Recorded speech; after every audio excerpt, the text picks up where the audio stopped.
하나님 말씀 봉독하겠습니다. 봉독할 성경 말씀은 욥기 9장 11절에서 24절 말씀입니다. 욥기 9장 11절에서 24절 말씀 찾으셔서 함께 봉독하겠습니다.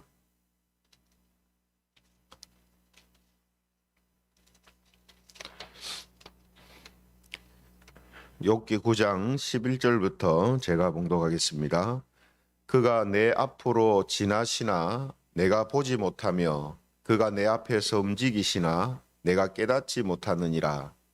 하나님이 빼앗으시면 누가 막을 수 있으며 무엇을 하시나이까 하고 누가 물을 수 있으랴. 하나님이 진노를 돌이키지 아니하시라니 라합을 돕는 자들이 그 밑에 굴복하겠거든. 하물며 내가 감히 대답하겠으며 그 앞에서 무슨 말을 택하랴.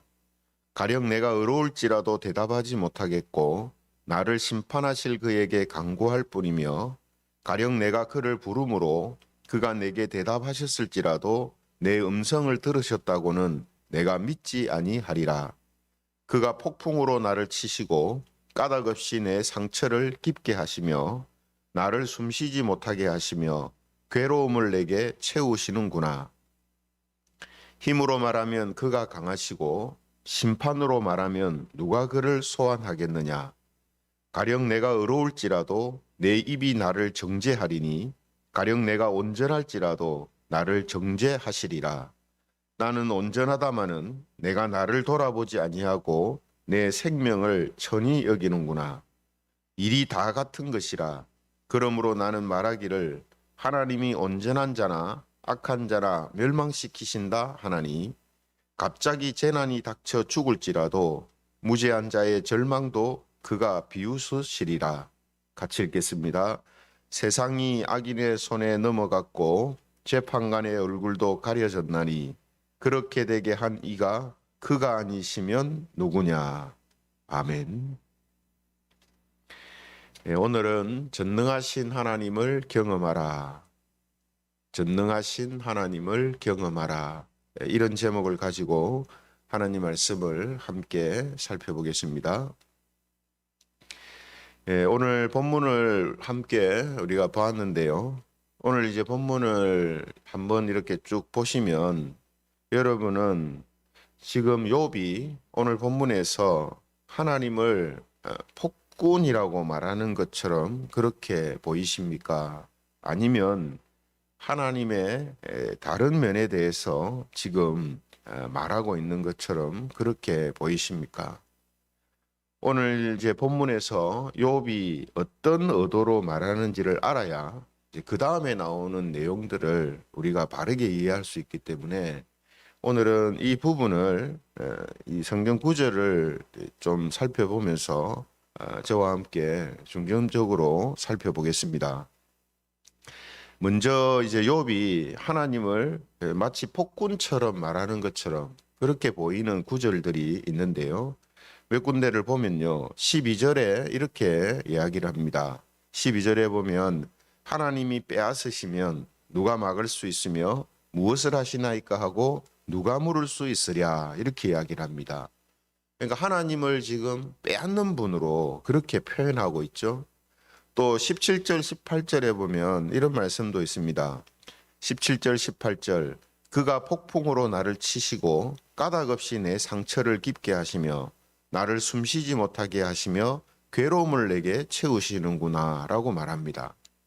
여기에 보면 하나님을 까닭없이 괴로움을 주시는 분이다 이렇게 또 표현을 하고 있거든요. 또 22절에서 23절에 보면 이런 말씀을 합니다. 22절 23절에 보면 일이 다 같은 것이라. 그러므로 나는 말하기를 하나님이 온전한 자나 악한 자나 멸망시킨다 하나니 갑자기 재난이 닥쳐 죽을지라도 무죄한 자의 절망도 그가 비웃으시리라. 그래서 하나님은 온전한 자도 멸망시키시고 무죄한 자도 절망시키는 그런 분으로 지금 표현을 하고 있거든요. 그래서 우리가 이런 구절들만 그냥 뽑아서 딱 보면은 욥이 지금 하나님을 폭군으로 지금 이야기하는 것처럼 하나님 마음대로 사람들을 괴롭게 하고 힘들게 하는 그런 이제 분으로 말하는 것처럼 보입니다. 반면에 이제 다른 이제 측면에서 또 말하는 것으로 보이는 구절도 있는데요. 13절에 보면은 이렇게 이야기를 합니다. 13절에 보면 하나님이 진노를 돌이키지 아니하시나니 라합을 돕는 자들이 그 밑에 굴복하겠거든, 이렇게 이야기를 합니다. 하나님의 다른 면에 대해서 지금 말한다고 했는데 그 다른 면이 뭐냐면 하나님의 전능하심에 대해서 지금 말을 하고 있다라는 거죠. 그래서 앞서 욥은 하나님을 향하여 대하여서 두 가지 이제 측면을 이 욥이 이야기를 했던 적이 있거든요. 그 두 가지 측면이 뭐냐면 하나님은 지혜로우시고 힘이 강하시다라는 이런 이야기를 욥이 했었습니다. 그래서 9장 4절에 보면은 욥이 하나님에 대해서 이렇게 이야기를 했죠.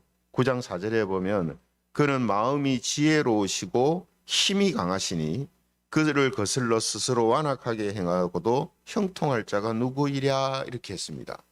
그래서 4절부터 10절까지는 5절부터 10절까지는 하나님의 마음이 지혜로우시다. 즉 하나님의 이 전지하심에 대하여서 자연을 다스리시고 또 사람을 다스리시는 이런 측량할 수 없는, 셀 수 없는 기이한 일들을 행하시는 것을 통해서 하나님의 전지하심, 하나님의 지혜에 대해서 이야기를 했다면 오늘 이제 본문에는 힘이 강하시니 했잖아요. 그 하나님의 전능하심, 전능하심에 대하여서 지금 욥이 지금 말하고 있다라는 것입니다. 그래서 지금 욥은 9장에서 하나님의 전지하심과 전능하심에 대해서 지금 진술을 이제 하고 있는 거거든요. 그렇기 때문에 오늘 본문 11절에서 24절까지는 겉으로 보면 하나님을 마치 폭군처럼 이야기하는 부분들이 많아 보이는데 실제는 지금 욥이 뭘 이야기하려고 하냐면 하나님의 전능하심을 이야기하는 겁니다. 하나님의 그 힘과 능력에 대해서 지금 이야기를 이제 하고 있는 거거든요. 그래서 방금 읽었던 그 9절 13절의 말씀이 뭐라고 했습니까? 하나님이 진노를 돌이키지 아니하시니 라합을 돕는 자들이 그 밑에 굴복하겠거든, 이렇게 되어 있습니다. 그래서 여기 라합이라는 것은요, 사람을 말하는 것이 아니고 사탄을 상징하는 것으로 지금 보는 것이 바람직합니다. 왜냐하면 라합은 뭐 우리가 잘 아는 라합은 누굽니까? 이 이스라엘 백성들이 가나안 땅에 들어갈 때 그죠? 이 도와주었던 사람 라합, 그 라합을 생각하기 쉬운데 그 사람은 뭐 훨씬 지금 후세대 사람이잖아요. 그래서 지금 여기에서 말하는 라합은 누굽니까? 사람이 아니고 지금 사탄을 이제 상징하는 것으로 말하고 있다는 거죠. 왜 그런가 하면 라합이라는 이 말이 성경에 보면은 하나님께서 흩으시고 잘라내시는 그런 존재로 여러 군데에서 표현하고 있기 때문입니다. 그래서 대표적으로 시편 89편 10절에 보면 이런 말씀이 나옵니다. 시편 89편 10절에 보면요, 주께서 라합을 죽임 당한 자 같이 깨뜨리시고 주의 원수를 주의 능력의 팔로 흩으셨나이다, 이렇게 되어 있습니다. 그러니까 지금 이 시편 89편 10절에는 라합과 주의 원수를 같은 동격으로 두고 지금 이야기를 하고 있거든요. 그죠? 그래서 그 라합을 어떻게 한다 했습니까? 깨뜨리신다, 이렇게 이야기를 하고 있습니다.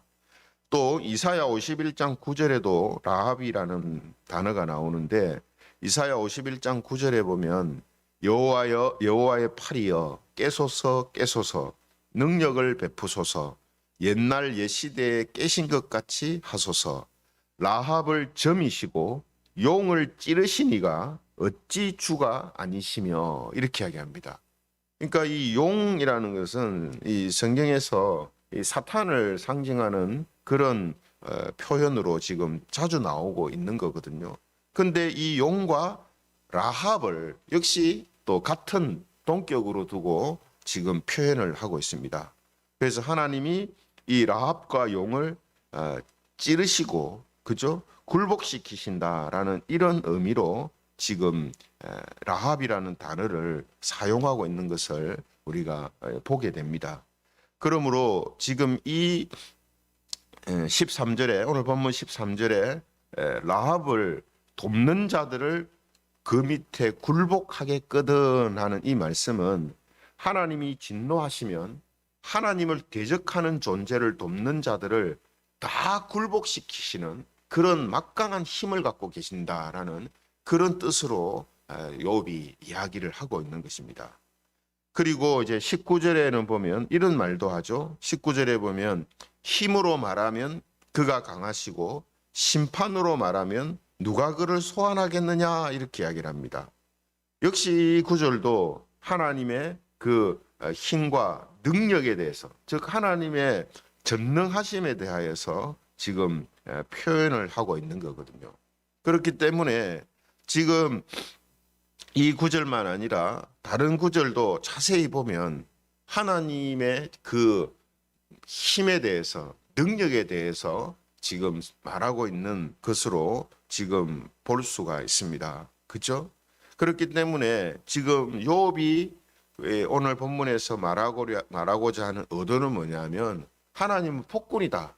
자기 마음대로 막 하신다. 이걸 이야기하려고 하는 게 아니라 하나님의 그 전능하심, 그 전능하심에 대하여서 이런 시적인 표현들을 사용해서 표현을 하고 있다라는 것입니다. 그죠? 그리고 오늘 이제 본문의 내용만 아니라 앞뒤에 또 이 정황을 볼 때에 욥은 하나님의 전능하심을 지금 표현하고 있는 것으로 지금 보는 것이 바람직하다 하는 것이죠. 그래서 욥이 지금 하나님의 전지하심, 하나님의 전능하심, 즉 하나님의 지혜와 하나님의 힘에 대하여서 지금 이렇게 설명을 하는 이유가 뭐냐면 그러한 하나님에 비해서 전지전능하신 하나님에 비해서 인간은 그리고 또 자신은 너무나 연약하고 무능력한 그런 존재다라는 것을 말하기 위해서 하나님의 전지전능하심에 대해서 이야기를 하고 있는 것이다라는 거죠. 그렇죠? 그래서 오늘 본문에도 곳곳에 하나님이 능력으로 행하시면 사람들이 거기에 대해서 어떻게 할 수 없는 그런 무기력하고 무능력한 존재로 지금 표현을 하고 있습니다. 그죠? 그래서 자기 자신도 그렇다는 거죠. 그래서 이 부분을 우리가 조금만 부정적으로 보면 하나님이 마치 폭군처럼 자기 마음대로 행하시는 하나님이라고 지금 욥이 불평하는 것처럼 이렇게 보이지만 좀 더 우리가 다른 측면에서 보면 지금 욥은 단순히 하나님을 향하여서 막 화를 내고 불평하고 대적하려고 하는 게 아니고 하나님의 전지전능하심을 드러내면서 그 앞에서 너무나 무기력하고 무능력한 사람의 존재 또 자신의 이 처지를 지금 이야기를 하고 있다 하는 것입니다. 그래서 오늘 본문에는 자기의 연약함과 무능함을 표현하는 내용들이 많이 나오고 있습니다. 그래서 11절에 보면은 이런 이야기를 합니다. 11절에 보면 그가 내 앞으로 지나시나 내가 보지 못하며 그가 내 앞에서 움직이시나 내가 깨닫지 못하느니라. 그러니까 우리 앞에 하나님이 지나가시는데 자기 앞에 하나님이 지나가시는데도 보지 못하고 깨닫지도 못하는 이런 이제 무능력한 그런 존재로 표현을 하죠. 또 15절에도 같은 의미로 이렇게 이야기를 합니다. 15절에 보면 가령 내가 어려울지라도 대답하지 못하겠고 나를 심판하실 그에게 간구할 뿐이며 이렇게 이야기합니다. 그러니까 아무리 자기가 어려운 부분들이 있어도 하나님 앞에서 내가 어렵다라고 이렇게 대답을 못 한단 말이에요. 못 한다는 거죠. 그죠? 오직 나를 심판하시는 분이시기 때문에 그분한테 내가 간구할 뿐이다. 이렇게 이야기를 하는 겁니다.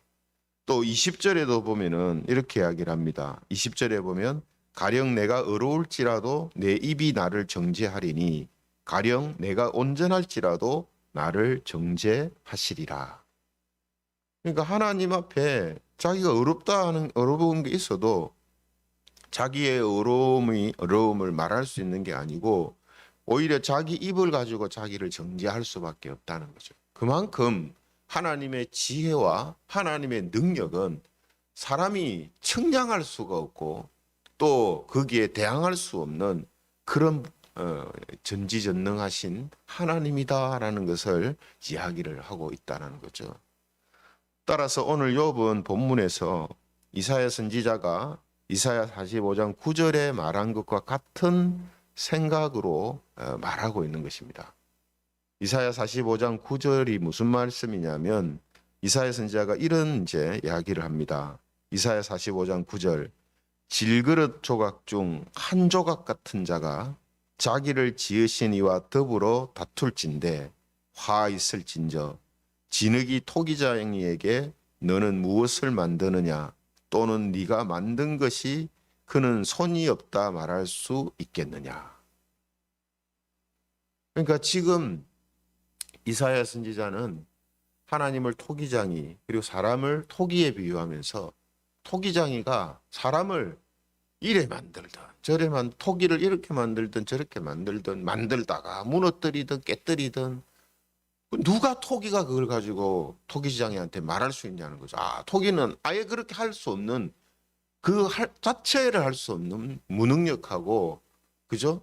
아무런 그런 존재가 아니라는 거죠. 그것처럼 사람은 하나님께서 사람을 어떻게 하시든 어떻게 할 수 없는 존재라는 거죠. 그만큼 사람은 하나님에 비해서 너무나 무능력하고 무가치한 그런 존재일 수밖에 없다라고 이야기하는 거예요.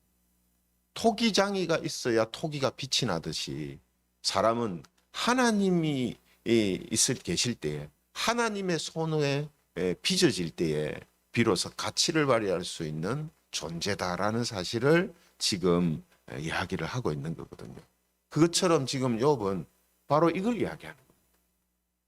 토기장이신 하나님, 그에 비해 토기밖에 안 되는 사람, 이걸 지금 오늘 이런 시적인 내용들을 쭉 풀어서 이제 설명을 하고 있는 것입니다. 그만큼 지금 욥이 자기가 당하고 있는 이런 고난과 고통 앞에서 이 고통이 분명히 하나님께서 허용하심으로 자기에게 왔었을 건데, 그죠? 분명히 하나님이 허용해서 이 일들이 자기한테 생겼을 건데, 이러한 하나님의 이 처신 앞에서 자기는 어떻게 할 수 없는, 하나님이 왜 그렇게 하셨는지조차도 모르는 이런 무능력한 무기력한 존재다라는 사실을 오늘 이렇게 절감하고 또 하나님 앞에 호소하고 또 말하고 있는 이런 내용이 오늘 이제 본문이다라는 거죠. 그러므로 여러분, 사람은 하나님의 전지전능하심을 깨닫거나 경험을 해야 자신의 무지함과 무능함을 깨닫고 그것을 인정하게 됩니다. 그래서 오늘 설교 제목을 전능하신 하나님을 경험하라 이렇게 붙였는데요. 사실은 어제 본문하고 같이 합해서 이야기를 하면 하나님의 전지전능하심을 경험하라 이렇게 될 수 있겠죠. 왜 그렇습니까? 하나님의 전지전능하심을 경험하고 깨달을 때에 어떻게 됩니까? 사람의 자신의 이 무지함과 무능력을 깨닫게 되거든요. 하나님의 전지전능하심을 깨닫지 못하면 사람은 절대로 자신의 무지함과 무능함을 깨닫지 못합니다. 그죠? 이 세상 사람들을 보면 알고 우리 자신을 보면 알잖아요. 예. 그래서 오늘 욥은 자신의 고난을 통해서 하나님의 전지전능하심에 대하여서 그 이전에도 알고 있었지만 너무나 실제적으로 경험하는 거예요. 너무나 실제적으로. 그리고 그 앞에서 너무나 무기력하고 무능력한 인간의 그 실존을 이 욥이 깨닫고 있는 거거든요. 그것을 지금 오늘 본문을 통해서 풀어서 지금 이렇게 말하고 있다라는 것입니다. 그렇죠? 그리고 이러한 하나님의 전지전능하심을 깨닫고 사람의 무지함과 무능함을 깨닫고 인정하게 될 때에 어떤 이제 모습이 나타나겠습니까? 하나님만이 자기의 소망이고 의지할 분이시다라는 것을 깨닫게 되는 거예요. 하나님의 지혜와 하나님의 능력만이 나에게 하나님의 능력이 내게 필요하구나. 하나님의 지혜가 내게 필요하구나. 그죠? 이걸 깨닫게 되는 거죠. 그리고 그 하나님의 지혜와 그 하나님의 능력, 모든 것을 알게 하고 또 나를 지키게 하는 그 힘과 능력, 그게 누구라고 성경이 이야기합니까? 예수 그리스도시다라고 이야기하잖아요. 그렇죠? 그래서 오늘 욥은 바로 이 사실을 이제 깨닫고 절감하는 그런 과정 속에 있는 겁니다. 과정 속에. 그 과정에 있는 거예요. 그래서 우리는 비록 욥과 같은 이런 처절한 경험이 실제적으로 없다 하더라도 이 욥기와 같은 말씀을 통해서 우리가 영적으로 경험하고 영적으로 이제 깨달아야 하는 겁니다. 영적으로. 그러라고 이런 말씀 주는 거거든요. 그렇죠? 여러분 오늘 이런 말씀을 통해서 하나님의 전능하심을 깨닫는 그런 은혜가 있기를 바랍니다. 이런 예가 있는데 그 예를 통해서 우리가 그것을 알지 못하고 믿지 못해가지고 욥과 비슷한 고난과 고통을 당하고 안다라는 것은 그건 어리석은 거잖아요. 그죠? 그렇기 때문에 우리는 욥이 당하는 이런 일들과 욥을 통해서 드러내시는 이런 진리들을 우리가 알고 깨달음을 통해서 욥과 같은 이런 처절한 경험을 하지 않고도 하나님의 전지전능하심을 경험하고 깨닫고 믿고 우리 자신의 무지함과 무능함을 절감하면서 오직 하나님만이 우리의 소망임을 고백하고 믿는 자들로 나아가는 것. 이것이 하나님이 우리에게 원하시는 것이고 또 이것이 지혜로운 자다라는 것이죠. 그래서 오늘 하나님 앞에 우리 자신이 무지하고 무능함을 인정하면서 하나님의 도우심을 구하고 우리의 구원자 되시는 예수 그리스도를 진정으로 믿고 의지하는 그런 성도들이 되시기를 주님의 이름으로 축원합니다. 말씀을 생각하시면서 같이 기도하면 좋겠습니다. 우리가 이 욥기를 대면하면서 욥기를 통해서 하나님의 전지전능하심을 깨닫게 하여 주시고 그에 비해 무지하고 또 무능한 사람의 실존을 깨닫게 하셔서 오직 우리의 구원자 되시는 예수 그리스도만이 우리의 유일한 소망임을 믿고 의지하는 그런 성도들이 되게 해달라고